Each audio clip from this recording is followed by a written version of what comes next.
Na jamii ya Ameru jijini Mombasa imetakiwa kuwa na umoja ili kuimarisha maendeleo na kuwa na sauti ya kisiasa kabla ya uchaguzi wa mwaka 2027.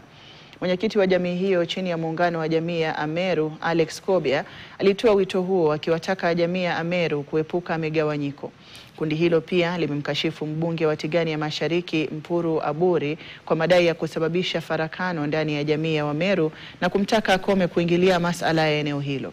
Jamii hiyo inaitaka serikali ya kaunti ya Mombasa kuunganisha leseni za wamiliki wa vioski vinavyouza miraa na mugoka na kuwapa kibali kimoja ili kuweza kurahisisha wafanyabiashara haramu.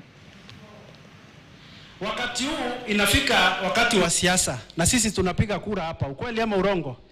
Tukipiga kura hapa mpaka tusapoti wale viongozi ambao tunaona watasaidia watoto wetu kupata kazi na watatusaidia kama jamii ya Wameru hapa Mombasa, kwa sababu pia sisi ni wapigaji kura hapa Mombasa. Sisi tunapiga kura hapa Mombasa na tuko watu wengi na tunalipa ushuru kama Wakenya wengine hapa.